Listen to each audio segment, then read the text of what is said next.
Before Christmas, my daughter-in-law arranged a family photo shoot for us. When the photos were ready, I found my eldest son's wife, Courtney, in the kitchen. She cut out the face of my youngest granddaughter from another son, 5-year-old Sissy, from all the photos. "What are you doing?" I asked her. Her answer shocked me. "I still can't believe this happened to us." I conducted my own investigation and realized that my daughter-in-law was telling the truth. My name is Inet, short for Ines, but only the taxman calls me that. I'm 64, Chicago-born and bred, and I built a rose empire with my bare, unmanicured hands. The newspapers like to call me the Rose Queen of the Midwest. Cute, but I prefer Vaughan, my maiden name and the one stamped on every crate that leaves my greenhouses. Vaughan roses, Fidelity, hope, love. We ship to every hotel lobby from the Loop to Lake Forest, and yes, those were my pale apricot long stems that ended up in the inauguration arrangements and on the First Lady's desk. People say roses are delicate. People are wrong. Roses are stubborn,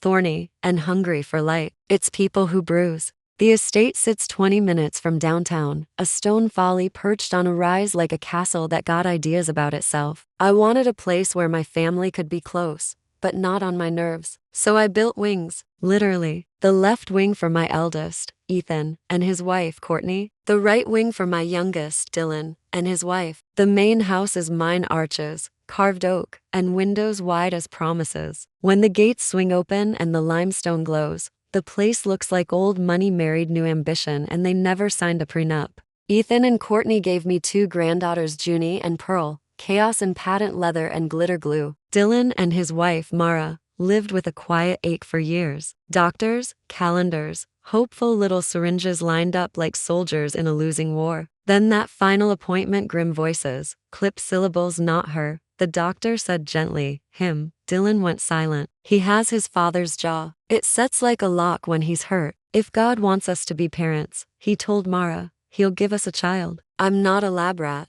6 months later, the miracle arrived, Mara pregnant, all glow and terror. When Sissy was born, she came out with storm gray eyes, the kind that watch you like they already know the ending. I thought that was God's joke, to give the quiet ones a child who sees everything. So when I walked into my kitchen 2 weeks before Christmas and found Courtney with a handful of scissors and a snowfall of glossy paper across the marble, it took my brain a second to make the picture make sense. Her shoulders were tight. Her ponytail had that too smooth shine that happens when rage wears perfume. She was carving neat little ovals out of our family photos, 1, 2, 3 clean surgical cuts where Sissy's face had been, a constellation of absence spread across my counter. "What are you doing?" I asked, because I'm a mother, and mothers like to pretend we haven't already guessed. "I'm saving us," she said. Then she told me something that turned the room cold. And no, I didn't gasp. At 64, I've lived through worse than gossip with a pulse. But I did set the coffee pot down before my hands could betray me.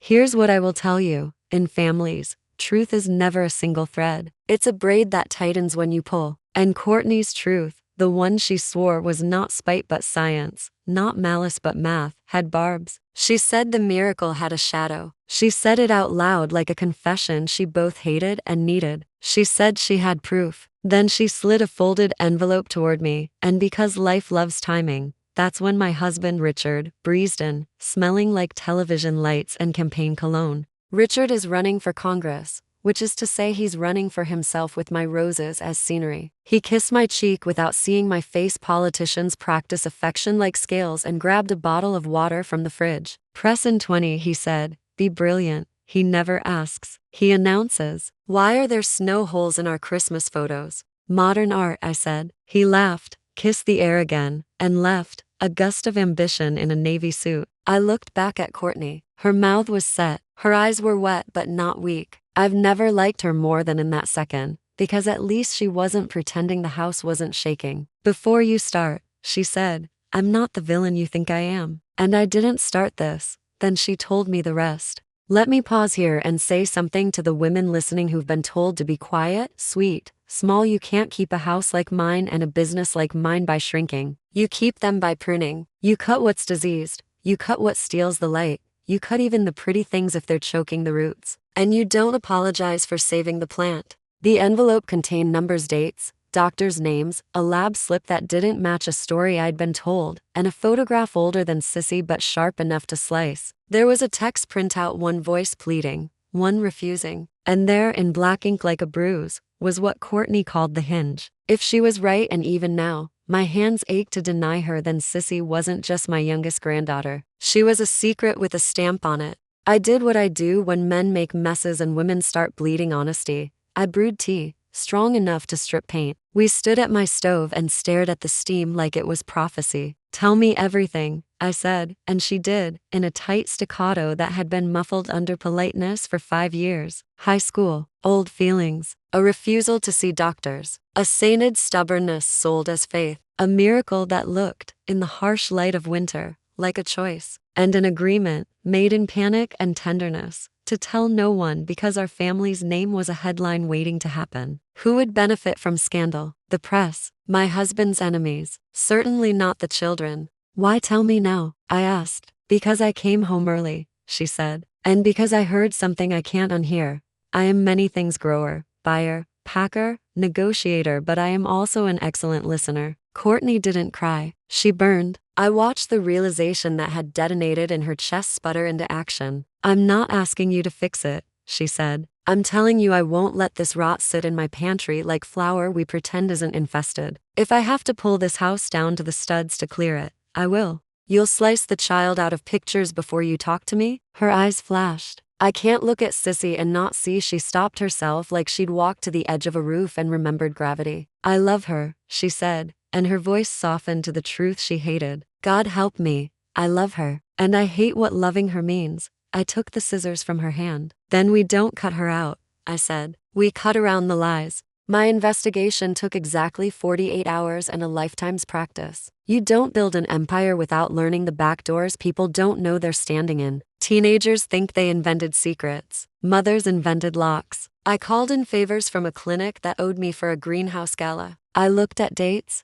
cameos, calendars. I asked a driver a question with a rose box bonus, and his tongue loosened. I matched receipts to absences and absences to alibis. I didn't need a lab to tell me what a mother knows. Timelines don't lie even when people do. When I'd seen enough, I drove to the river and sat in my truck with the heater blasting until the windshield fogged. I thought about the boy who used to run races in the backyard and fall laughing into the grass. I thought about his brother, who could never stand to see anything suffer, who once slept on the floor beside a sick puppy because he thought his breath might lend her strength. I thought about the women they married, one fierce, one tender, each carrying a different kind of courage. And I thought about myself, the girl who at 22 had her heart splintered 2 weeks before her wedding by a man who said he needed to be brave enough to be honest, like honesty was a sword he had to plunge into me. I remember the taste of that betrayal, iron, cold. It teaches you a language you never forget. That night,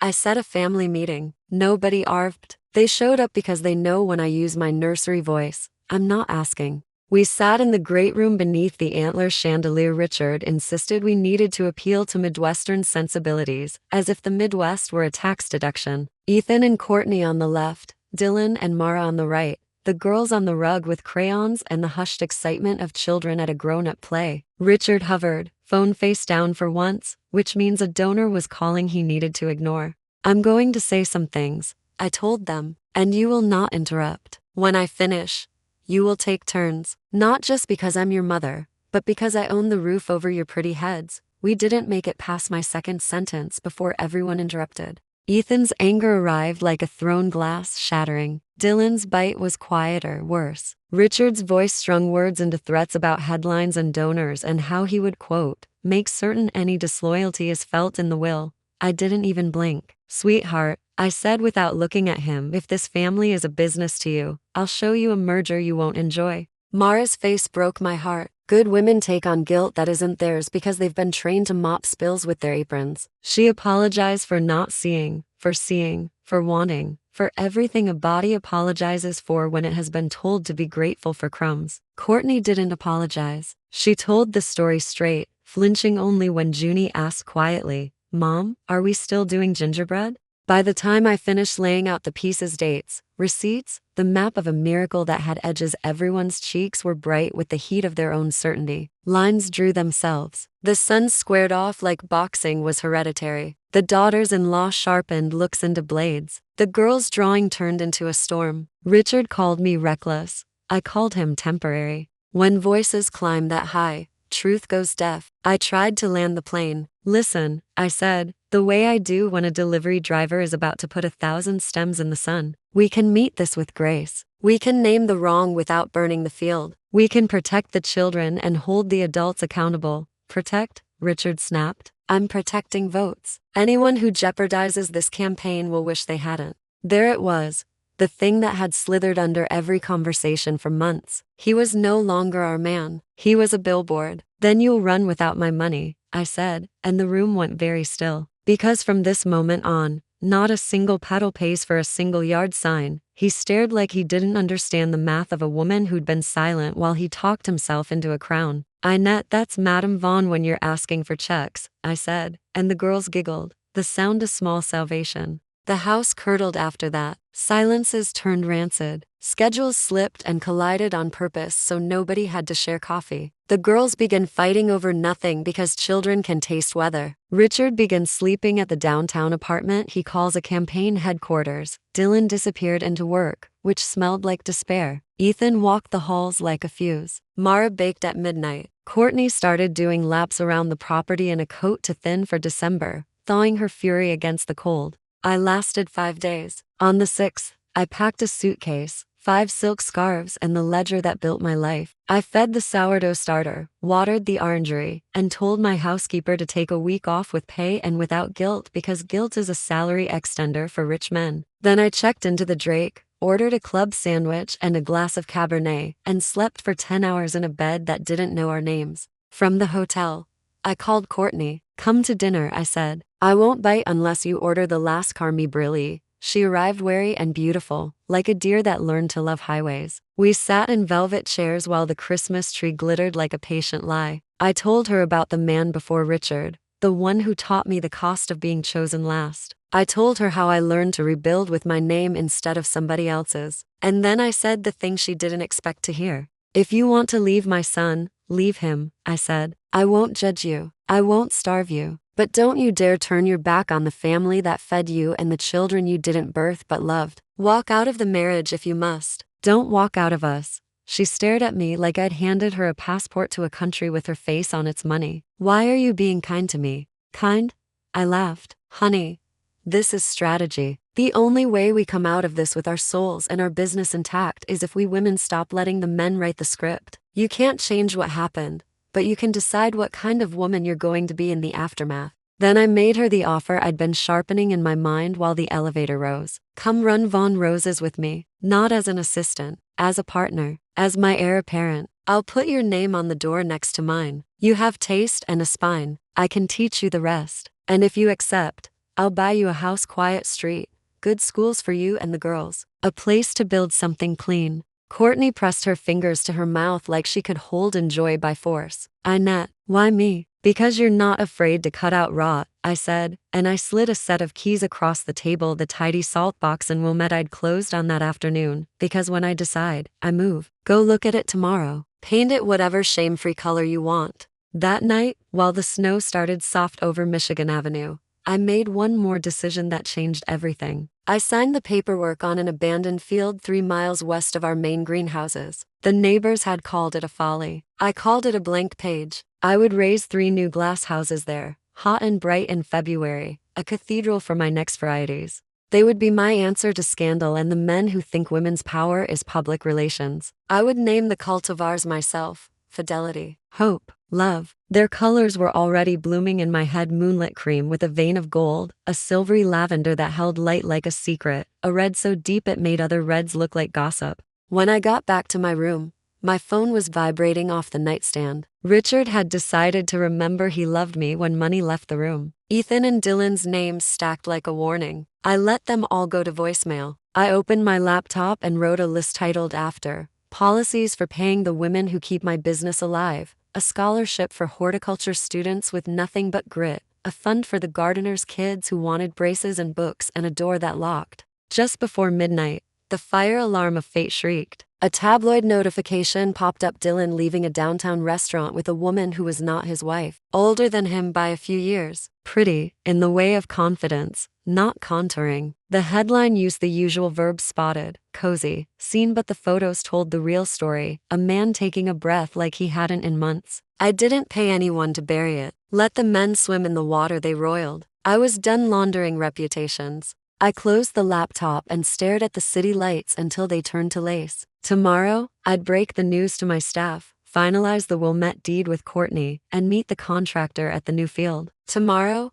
I'd start the cuttings for a rose no one had seen. Tonight, I slept with the window cracked, snow and sirens and winter air weaving a lullaby Chicago only sings to her daughters. I woke to a text from Mara. I came home early. 3 words and the world tilted. Because home early was how bombs go off. Because home early is when you hear the conversation not meant for your ears. Because home early, if Courtney's envelope was the hinge, was the door blowing open. I threw on my coat, tucked a thorn clipper in my pocket like a talisman, and headed for the castle that had started to feel like a mausoleum. As I pulled through the gates, the stone facade looked almost gentle in the new snow, as if it wanted to be forgiven for the people living inside it. In the foyer, the girls' boots were scattered like breadcrumbs. Voices bled down the corridor, low, tight, breaking. I followed the sound the way a gardener follows water to its leak. I found them in the kitchen, Mara at the island, white-knuckled around a mug, Dylan pacing like he needed a wall to tell him what to do, and Courtney at the far end, eyes rimmed red, face set in a new kind of steel. Junie and Pearl were coloring at the breakfast table, singing the alphabet under their breath, as if the letters could hold the house together. Sissy sat between them,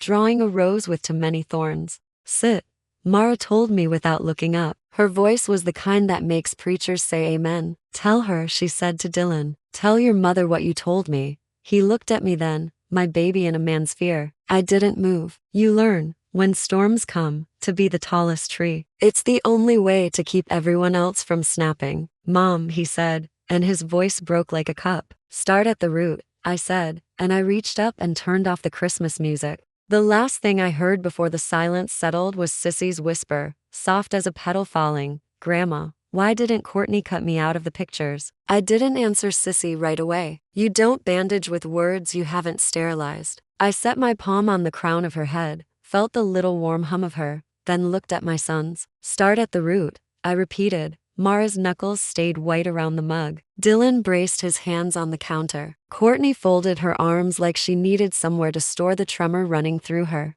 I heard them, Mara said at last, voice steady as a surgeon's. Yesterday, I came home a day early. The flight was moved because of the storm, and I thought. She flicked her eyes at Sissy for a heartbeat. I thought I'd surprise everyone. I walked in and the house was quiet except for Ethan in the study, on speaker, talking to Courtney. I stood in the hall, and I heard him say, "This can't get out. She's 5. She thinks I'm just her uncle. No one ever needs to know." The kitchen seemed to lean closer. Even the refrigerator took a breath. Then he said the part I can't forget. Mara looked at me so I'd look back into it with her. He said, Dad's campaign would die if the press learned my niece is actually my daughter. Sissy's crayon made a dark, furious knot. Junie and Pearl had stopped singing. Courtney didn't blink. I let the words settle where they landed, then said, very quietly, Dylan. He shook his head, a single hard motion. No, not me. And I believed him. I know my sons the way I know a soil by its smell. Courtney straightened, chin high. The envelope, she said. I gave you numbers, Inet. They were my numbers. Insurance forms, appointments, the timeline that matched the miracle that saved my marriage from cold storage. What Mara heard, it's the sentence under all my sentences. And there it was, the hinge creaking open. Sissy, our miracle, our bright-eyed storm of a child, was not Dylan's after all, and not a visitation from a benevolent God. She was Ethan's daughter, not his niece, his daughter. The room was ideally quiet for a strike of lightning.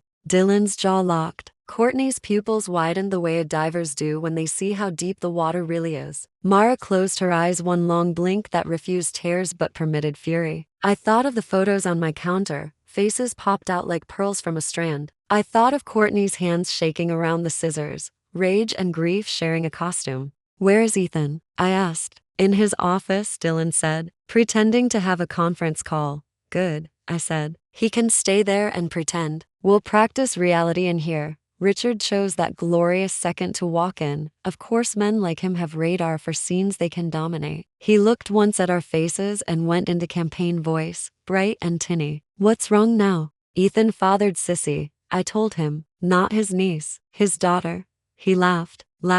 That's not even a creative lie. We're not doing this. We have a breakfast with donors and I picked up the kitchen phone and dialed the campaign manager. Cancel everything for the next 2 days, I said, my voice honeyed and stainless steel. Yes, everything. Tell the congressman to be his wife needs him at home. I hung up before the sputtering could curdle my mood. Inet, Richard began, lower now, warning shaped. Richard, I returned, if you say one more word that does not begin and end with I'm sorry and contain at least 2 instances of I was wrong, I will have your suits in trash bags by noon. We looked at each other over the canyon we dug with ambition and silence. He shut his mouth. It was the kindest thing he had done for me all month. Courtney, I said, turning to her, will you sit with me? Not as plaintiff or defendant, as 2 women who need a plan. She moved to the table. Mara slid her the box of tissues, neither of them touched it. Dylan stood as if the floor might roll him out from under his life. Sissy tugged at my sleeve. Grandma, is Uncle Ethan my dad?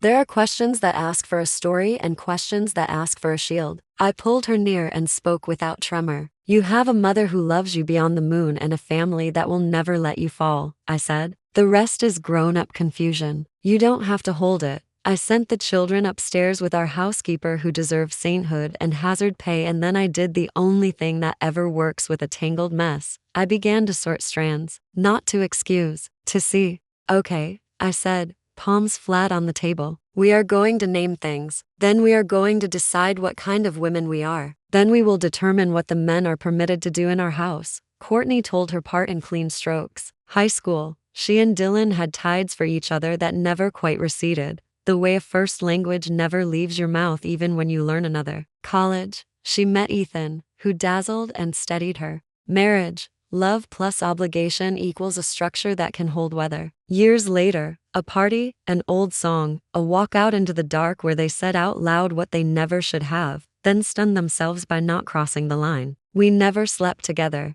she said, looking at Mara. Not once. I won't lie about a single thing here, but words are kisses if you use them right. I betrayed you with my heart, even if I kept my body zipped. Then the clincher, Ethan, noble in the way spoiled men can be, comforting Mara after one more negative test, one more month of hope turned to trash, a late night, a grief that turned to grasping. I wasn't there, Courtney said, voice a blade she wouldn't sheath. I was with my sister. When I came home, the house felt different, and I didn't know why until Sissy. Mara spoke then, measured and fierce. I wanted a child so badly I let the universe grade on a curve. Ethan told me later, months later, and he told me like it was a favor, now you have what you wanted. I told him if he ever said that again, I'd lay him out with a rolling pin. We agreed no one would know. Then the campaign happened, and suddenly my child was a liability measured in points. Dylan had been quiet so long the silence was an ache. He finally said, I wanted to be a father and told myself refusing those labs made me a man of faith. But I just didn't want science to tell me I was small. I made a pride-shaped altar and called it God. I'm sorry.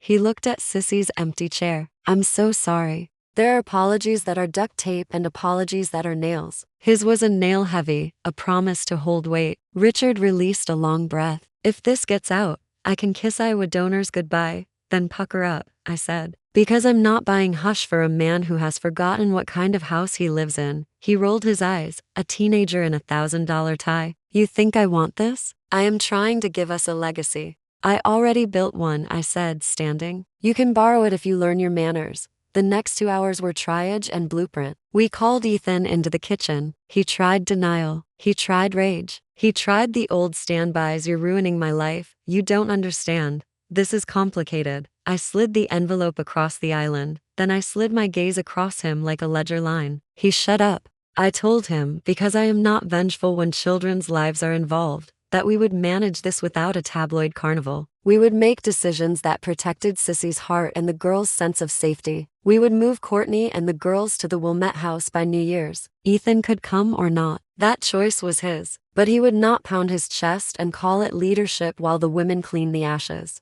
He threatened to take the girls. I told him if he thought he could outmaneuver me in a courtroom, he had forgotten how I negotiated refrigerated trucks in August. We took a breath when he left to think. It tasted like tin. I called my lawyer. I want paperwork drawn up that secures the Wilmette house in Courtney's name, I said. I want a trust for each of the girls that no boy can raid for a car or a crisis. I want a quiet separation agreement drafted for Ethan and Courtney with custody terms that put the children's peace first. And Richard? My lawyer asked dryly. Richard is about to learn the Latin name for humility. After we hung up, I turned to Courtney. My offer from the Drake stands. Come into Vaughan Roses with me fully. Not as a shield, as a sword. You'll be my operating partner. We will build the 3 new greenhouses and bring those varieties to life. You'll take a salary you can live on if every man in this house has a tantrum at the same time. Courtney exhaled like a person finding stairs in a smoke-filled room. Yes, she said. God, yes.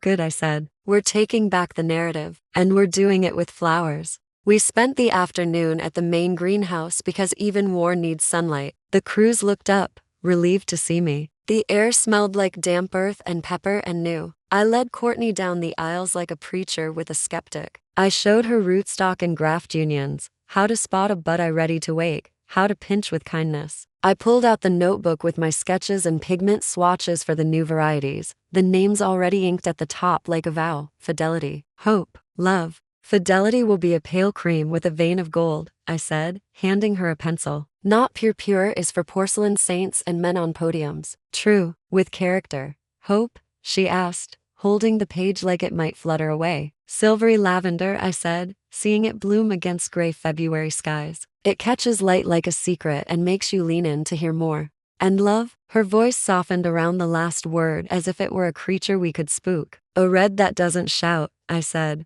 but when you meet its eye, you think, oh, there you are. She smiled, the first honest one of the day. You talk about roses like some people talk about souls. They're the same thing, I said. Needs water, light, pruning, and the right kind of trouble to grow. We walked the new field as snow flirted with our hair, my boots punching little half moons into the loam. The land was still a rough brown shoulder, but I could see the glass houses rising in my mind, long spines of light, mist hissing, heat a velvet hand on the face. Courtney stood beside me, collar up, hands in pockets, eyes alive. I feel like I can breathe here, she said, like I could start over. You can, I told her. We both can. The text pinged my phone, then my foreman at the estate. Reporters at the gate, too many. A drone over the south lawn. Someone had tipped. Who? Courtney asked, already knowing. Take your pick, I said. A donor with gossip in his teeth, a friend with eyes on a reward, or a man desperate enough to try to frighten us back into quiet. We drove back fast, snow needling the windshield. At the gates, the press showed their Christmas colors: red scarves, green envy, black cameras. I had them moved to the outer road with the kind of grace you pay a security firm for in advance. As we rolled in, another notification flashed across my screen, a tabloid headline blooming like mold: Rose Queen's family scandal. Which brother fathered the miracle? All caps, of course. They think volume adds truth. Inside, the house had the bright, brittle hum of a power line down in a storm. Richard was on a call in the library, whispering like a man practicing innocence. Ethan had disappeared, of course he had. Dylan sat on the bottom stair with his head in his hands. Mara leaned on the banister above him, something like relief and something like ruin chasing each other across her face. The girls were upstairs with Coco and a movie that made snow look friendly. I took the stairs slowly, as if the air had grown heavier. At the landing, I looked back at the men in my house and thought about my younger self, the girl left 2 weeks before her wedding by a man who said he owed it to himself to explore. I remembered how I did not shatter. I started a business. I learned the names of 100 kinds of thorn and the songs of the heaters at 3 a.m. I put my name on boxes that crossed state lines. I built a castle so my family would find each other in it. And now I would do what Roses taught me: cut, stake, water, wait. My phone buzzed again. A blocked number. I answered. A woman's voice, low and elegant, like smoke curling out of a jazz club door. Mrs. Vaughan? We should talk. About, I said, crisp as a white napkin. About Dylan, she said. And about not letting the wrong story win. Name, Lydia, she said. And before you imagine a glitch, don't. I'm not calling to sell anyone. I'm calling because I care about him. And I won't let your husband's campaign eat him alive. I glanced down the stairs at my youngest son, the one with a soft heart under a bluff I had mistakenly praised as strength. The older woman rumor was no rumor then. It had a first name and a spine. Come to the greenhouses tomorrow at 8, I said. If you're lying, you'll regret the time wasted. I don't lie, she said, and hung up. Courtney appeared beside me on the landing, pale but steady. Who was that? Trouble with lipstick, I said. And possibly an ally. Below us, Richard raised his voice into the phone. I can handle my wife. The words echoed up the stairwell like an old habit. I smiled, all teeth. Oh, darling, I said to the air, you never could. I squared my shoulders, the way you do before opening a door that might have fire behind it. Tomorrow we would meet Lydia. Tomorrow we would break ground at the new field with the contractor and a thermos of coffee as thick as confession. Tomorrow I would formalize my offer to Courtney in ink that no man could sand from the page. Tonight, I would tell my granddaughters a bedtime story about a queen who cut away the thorns that didn't belong to the plant and taught her roses to climb. And as I turned toward the children's hallway, the drone outside dropped lower, its buzz a wasp at the window, and my screen lit up with a new alert, one name in the title. Simple and devastating. Inet Vaughan, DNA test ordered. Someone had decided to throw gasoline. Good. I've watched bigger fires.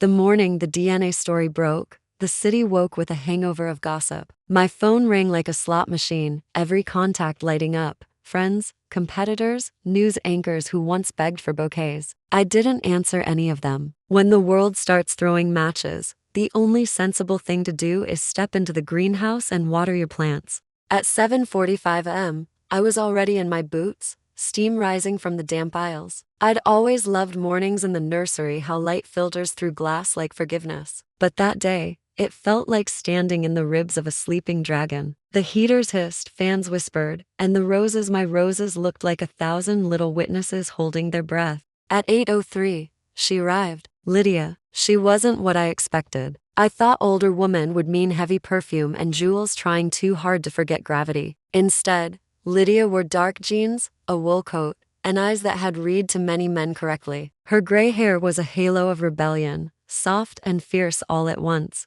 Mrs. Vaughan, she said, offering her hand. Thank you for seeing me. Call me Inet, I said, because titles are armor, and I wanted honesty. And before you explain why my son thinks it's smart to fall for you, tell me why I shouldn't call security. She smiled, not nervously, knowingly. Because you already know I'm not the threat, and damn her, she was right. We walked between the rows, frost outside, heat inside like confession. Lydia ran a hand along a budding stem, the gesture of someone who didn't take life for granted. Dylan told me you built all this yourself, she said. That you started in your backyard growing roses because your husband forgot anniversaries. I laughed, short and sharp. He remembers them now. The campaign sends reminders. She smiled again, soft. You know, Dylan's a good man, but he's drowning in guilt he doesn't deserve. Deserves a slippery word, I said. He let his brother's wife suffer childless while he hid behind a cross. And then his brother broke vows while he hid behind ambition, she countered. You've got 2 sons raised to think suffering is strength. Dylan's learning different. With me, he listens. And he's tired of being the one who keeps forgiving everyone else. There was no arrogance in her tone, just fact. I respected that. So what's your angle? I asked. You love him, or you want the headlines? Her face softened like she'd been waiting for that question all her life. I'm not 20. I don't chase men for the story. I love him because he's the first man who ever looked at me and saw calm instead of competition. I studied her. She wasn't lying. I'd seen enough charlatans to spot the glint. She didn't have it. She had gravity. And in that moment, I saw what Dylan saw: the steadiness, the kindness, the refusal to play at pretense. This was no scandal. This was salvation, inconveniently timed. Does he love you back? I asked. He tries not to, she said, but yes. I took a deep breath of the greenhouse air, earth and heat, and something new. Then don't hide. If the world's going to burn, at least dance in the fire. She blinked, startled. You're not angry? Angry?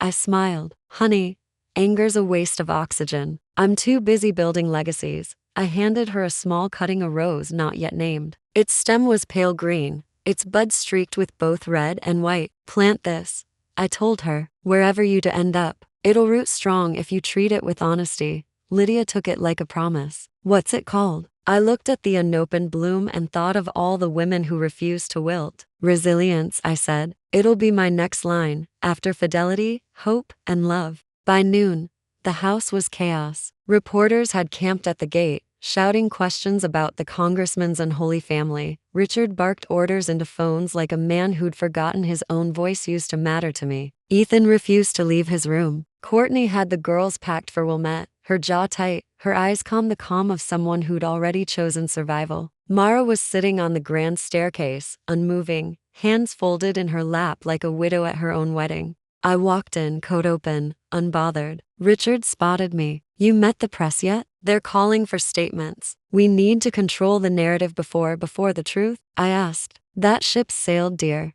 He pinched the bridge of his nose. Inet, please. If I lose this election, then maybe you'll find your soul, I said, though I suspect it's unregistered to vote. Courtney laughed a low, startled sound, and that was enough to make Richard turn red. You think this is funny? He said to her. I think it's overdue, she said. You wanted a perfect family for the cameras. Now you've got an honest one instead. He stormed off, muttering about optics. I let him. A man who only blooms under spotlight can't handle real weather. I turned to Mara, still on the stairs. You've got to get up, I told her gently. I don't know how, she said. I don't even know who I am without the story I told myself. Then let's write a new one, I said. You love the garden, don't you? She nodded. Good, I said. Because you're going to help me manage the new greenhouses. And before you say no, it's not charity, it's strategy. You've got a good eye for detail and a better head for patience. You'll need both. Her lips parted, a ghost of hope slipping through. You'd trust me after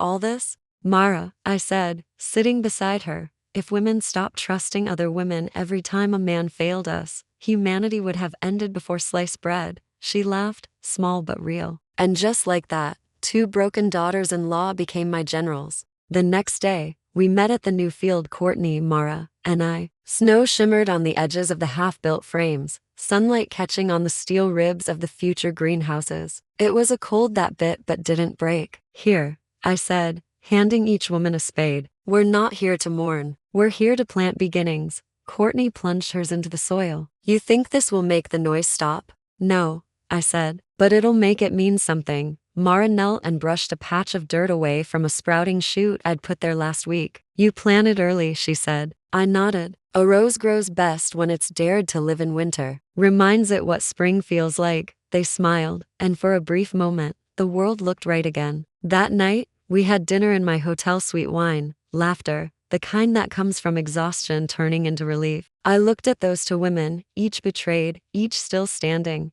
and thought, this is the family I dreamed of, just not the way I imagined it. Courtney raised her glass. To rebuilding, she said. To women who refuse to rot, I said, clinking. To the thorns, Mara added with a grin. Because they keep the fools from touching too close. We laughed until the waiter gave us the kind of look that says these women have survived something, and he wasn't wrong. Later, when they'd gone to their rooms, I stepped out onto the balcony. Chicago glittered below, brave and cold and alive. Somewhere out there, Richard was spinning narratives, Ethan was panicking, and Dylan was probably confessing to Lydia that he didn't deserve her. And me? I wasn't done yet. Because women like me don't just survive betrayal, we compost it, grow gardens from it, and name each new bloom after the lesson. Tomorrow, we'd begin designing the packaging for the new line, roses that told the story of rebirth. And I'd make sure every arrangement sent to the inauguration bore a card that read simply, from the women who bloom through ashes.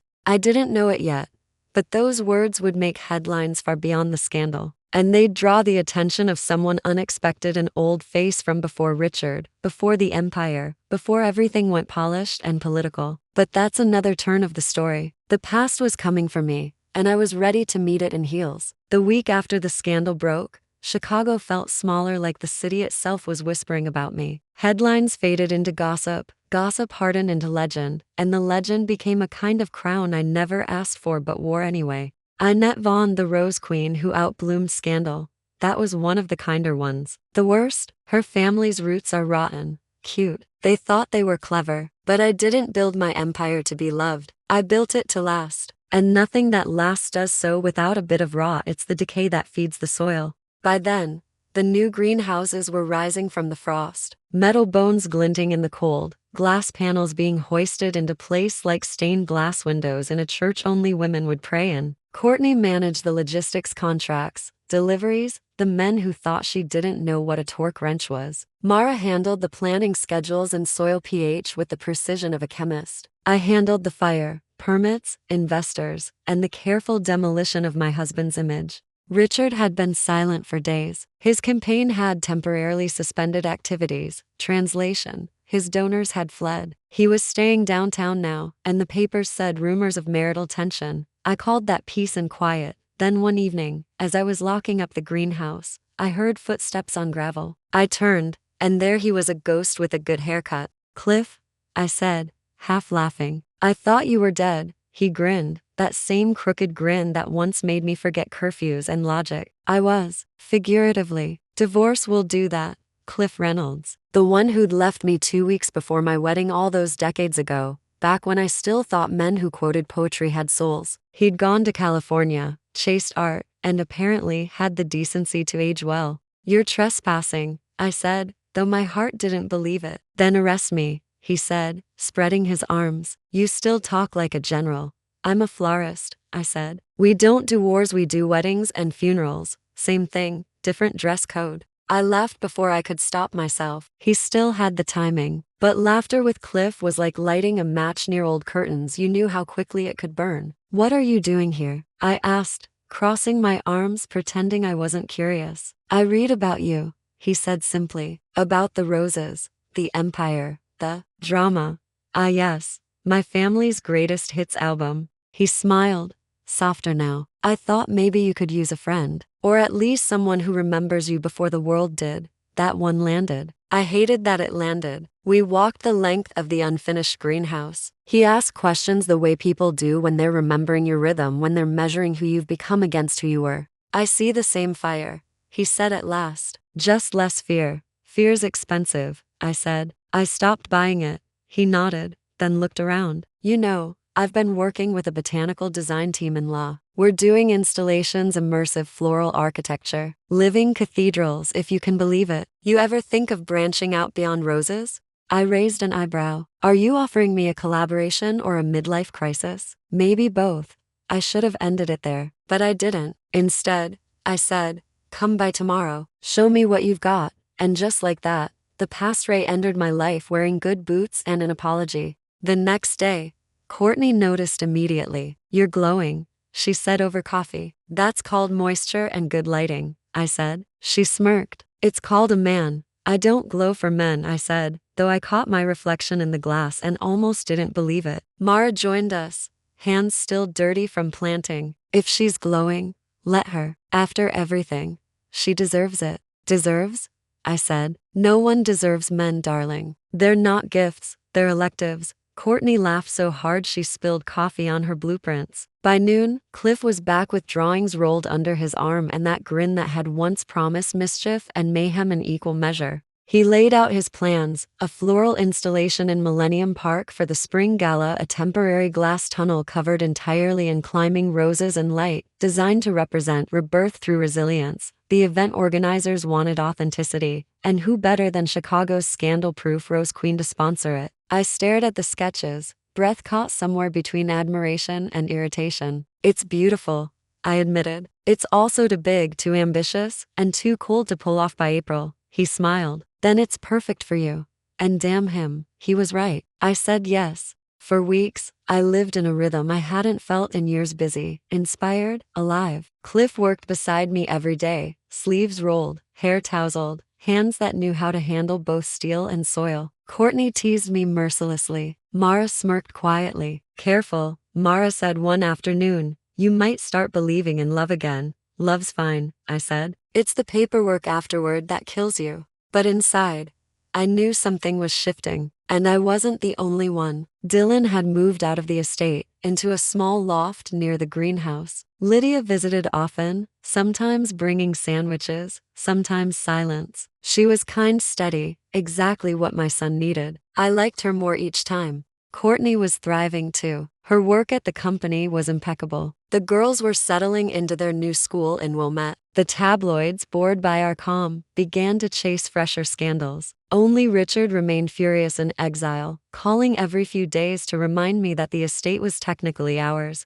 Ours? I said once. Funny, I don't remember you planting a single rosebush. He hung up. I smiled. Then one morning, as I was overseeing shipments, a messenger arrived with a small package, no return address, just my name written in an unfamiliar hand. Inside was a single pressed rose, gold veins still faintly visible even after drying. It was tied with a ribbon the color of rust. Beneath it, a note. You called it resilience. I call it hope reborn. See, for a moment, I thought Cliff, but the handwriting wasn't his. And he would have signed his full name, the egotist. No, this was from someone else. Someone who knew the code of my flowers. Someone who knew too much. I checked the time stamp on the delivery slip. Dropped off by hand at 6 o'clock a.m. Before dawn, before security. And that's when I saw it. A faint smudge on the envelope, greenhouse soil. My greenhouse soil. Which meant whoever sent it had been there. Inside, watching. That night,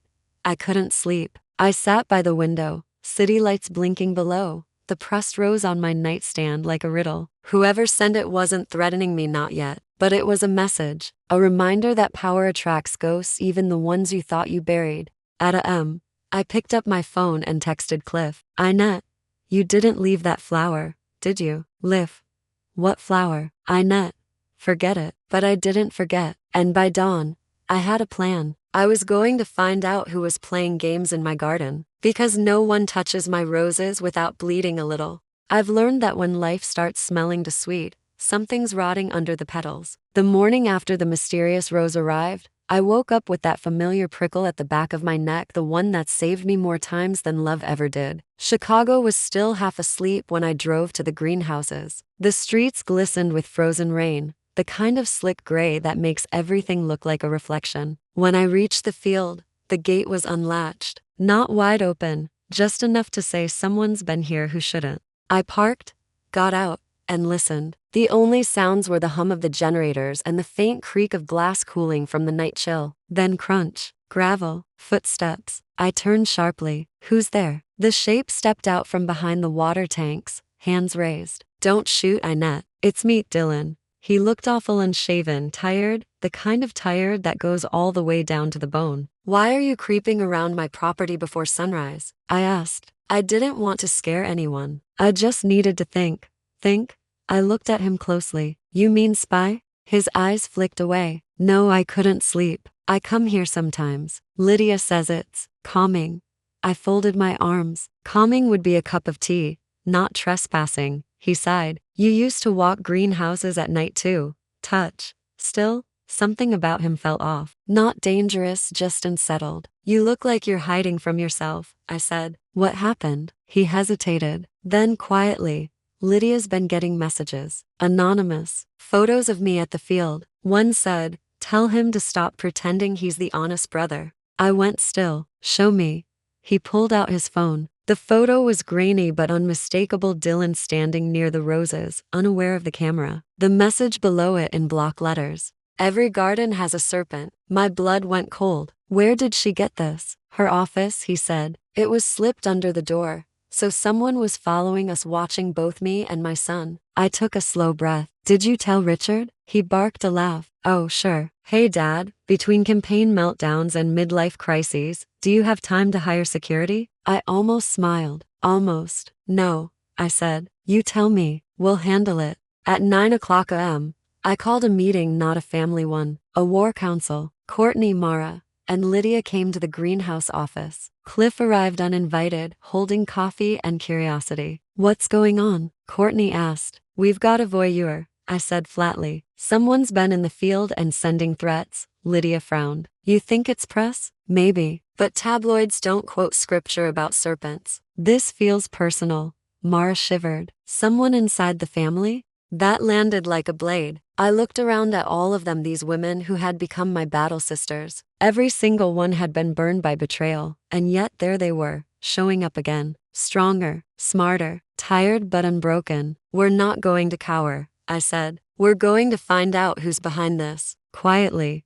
How? Cliff asked. I smiled. By doing what women have done for centuries when the men make a mess, cleaning up with style. Courtney tilted her head. Meaning, I said. I'm hosting a charity gala. A week later, the invitations went out. The Vaughan Winter Bloom, a night of fidelity, hope, and love. The press called it my public redemption.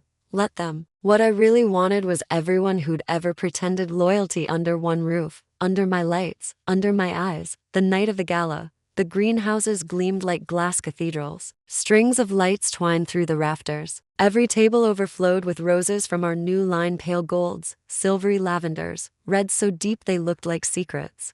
Courtney wore emerald silk, confident again. Mara glowed in ivory. Lydia in midnight blue, understated and elegant. Cliff hovered near the bar, watching me with the same expression he'd worn the first time we danced at 23, like I was both danger and home. And Richard, of course, arrived late, all smiles for the cameras. You've outdone yourself, he murmured, kissing my cheek for show. You do love your dramatics. Oh, I said sweetly, you have no idea. Halfway through the evening, I slipped away to the greenhouse's rear corridor. My private office overlooked the rose beds. I wanted to catch the intruder if they'd come. At 9:47 p.m., movement flickered near the irrigation system. A figure in black ducked under the glass awning. I moved quietly, heart steady. Years of dealing with stubborn sons had taught me stealth. I opened the side door, stepped into the cold, and said, "You've got 10 seconds to tell me what you're doing, or I call the police." The figure froze, then turned. It wasn't a stranger. It was Ethan. His face was gaunt, his eyes wild. "Mom, don't what?" I said. "Don't catch you vandalizing my property, or don't catch you sending threats to your brother's girlfriend." It wasn't. He stopped, realizing there was no way out. I needed to see. I needed to know what you're building. "Roses," I said dryly. "Same thing I've built my whole life." "No," he said. "You're building a world where I'm the villain. You've cut me out, Mom. You've all cut me out." My voice went low. "You cut yourself out when you betrayed your wife and your brother. You earned that exile." He shook his head. "It's not that simple. You don't understand." "Then explain it." He hesitated, glancing around as if the roses might listen. "Courtney knew I'd had a breakdown after Dad's campaign imploded. She said she'd forgive me if I confessed everything to you. She wanted to humiliate me. I stepped closer. Courtney wanted the truth. I wanted peace. You wanted control." He flinched like I'd slapped him. "I never sent those letters," he said. "I swear on my life." I studied him. His voice trembled, but not with guilt, with fear. "Then who did?" I asked. He opened his mouth, then froze, eyes darting behind me. "Mom," he whispered. "Move." I turned just as glass shattered above the irrigation pipes. A small explosion, smoke, light, heat. The fire alarm screamed. Ethan grabbed my arm. "Go." We stumbled outside, coughing, into the freezing air. Flames licked up the side of the smallest greenhouse, my newest one, the one where resilience was growing. Within minutes, the entire gala descended into chaos. Guests rushed out,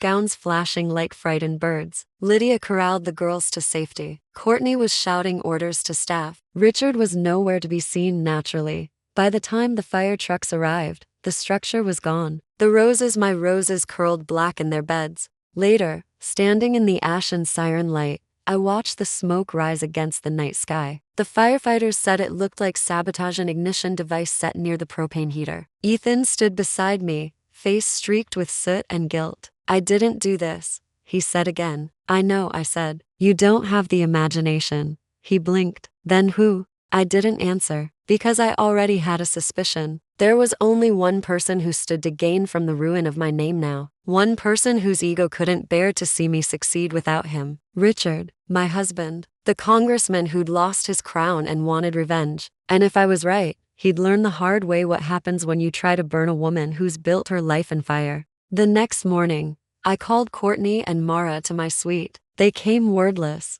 eyes red from smoke and sleeplessness. "Ladies," I said, pouring coffee, We're not victims. We're strategists. And we're about to turn this mess into a masterpiece. How? Mara asked, voice small. By doing what roses do, I said. We bloom again brighter, sharper, unforgettable. But first, we cut the dead wood. Courtney met my eyes, understanding. You mean Richard? I smiled, slow and dangerous. I mean Richard, because betrayal may start in silence, but revenge, real, beautiful revenge, is best served with champagne and headlines. And I had both. It took me less than 24 hours to draw up my battle plan. I didn't rush, I pruned. Every move clean, deliberate, necessary. That's the trick with revenge. It isn't fury, it's gardening. You decide what dies and what grows. The fire gave me the perfect stage. The news called it a tragic setback for Chicago's beloved Rose Queen. Donations flooded in. Sympathy too. Poor Inet. Poor ruined dream. The cameras lingered on the ashes, unaware they were filming the seed of my next empire.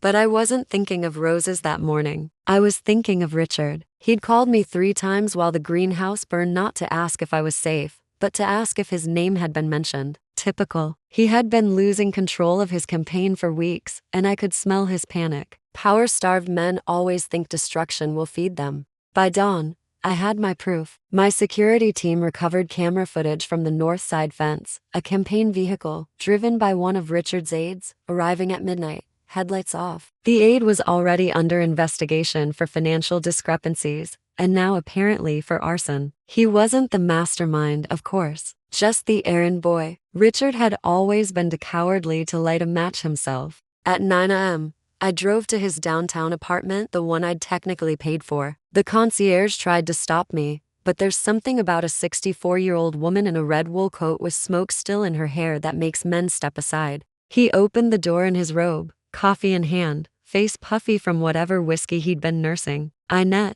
he said, feigning surprise. I was going to call save the performance. I cut in, brushing past him. I know you sent your aide to the greenhouse. He blinked, color draining. That's absurd. Why would I to remind me who you are? I said. To scare me. To make the headlines about you again. He barked a bitter laugh. You think I'd risk everything for that? You've gone mad with all your— I pulled the flash drive from my coat pocket and set it on the counter. Security footage, I said. I made copies. I'll hand one to the police this afternoon, unless you do something for me first. He stared at the drive like it might bite. What do you want? Everything you owe, I said. You're going to sign over your share of the estate to me. You're going to release a statement announcing your withdrawal from politics for personal reasons, and you're going to disappear quietly, somewhere sunny, preferably. I'll even send roses to your retirement home. He sneered. You can't threaten me. I smiled. I'm not threatening you, Richard. I'm pruning you. You've become dead wood. He started to speak, but I walked to the door. You've got until 5 o'clock, I said. After that,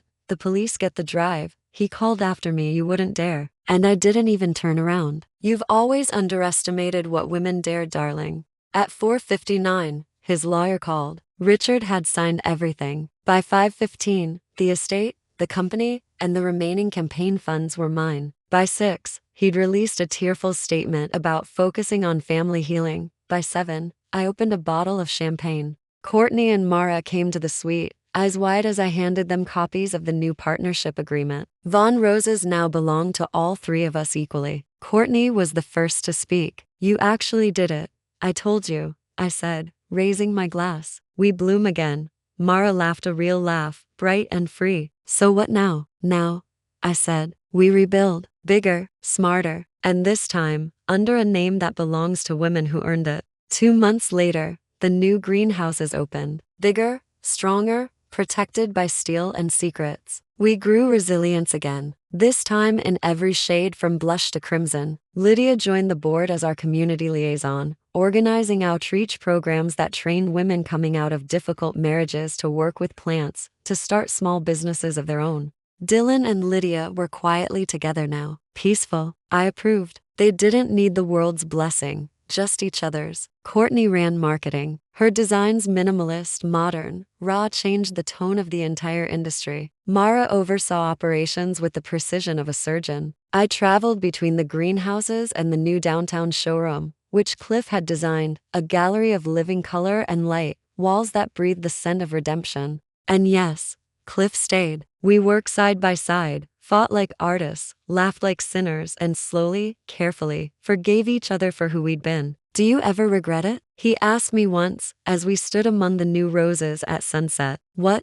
Forgiving you, I said. Leaving everything behind, he said. The husband, the house, the story. I looked out at the glass houses, their roofs glowing gold in the evening. No, I said, because it wasn't everything. It was just the noise around the song. He took my hand. And now, I said, I finally hear the melody. That spring, Resilience won the presidential garden contract again, this time under our new brand name, the Vaughan Women. At the ceremony, the First Lady herself told me, "Your roses make people believe in starting over." I smiled. That's all they're meant to do. Later that night, standing in the empty hall, I received one last delivery, a small velvet box with no card. Inside was a pin of gold rose with a single diamond thorn. On the back, engraved words, "She who prunes reigns." I didn't need a signature. I already knew who it came from. Richard, exiled somewhere, watching from afar. A man who finally understood the lesson he'd refused to learn in life. Sometimes, late at night, I walk the aisles of the greenhouse alone. The air smells of new growth and memory. The heaters hum like heartbeats. I touch the petals of Resilience, their gold veins, their defiant bloom, and I think of everything I've lost and everything I've gained. My sons may never fully forgive each other, but they visit. The granddaughters play hide and seek among the roses, their laughter echoing through the glass-like sunlight. And me? I've stopped trying to be the queen of anything. I'm just Inet, a woman who learned that love, like roses, needs both light and pruning. When people ask how I survived it all, I tell them the truth. I didn't survive. I adapted. Then I smile, lean close, and whisper the rest, the part I never say on record. You don't get revenge by hurting them. You get revenge by blooming so loudly they can't hear their own excuses. And the roses, my roses, nod in the soft wind as if they know exactly what I mean. Because they do. They've seen everything. They remember.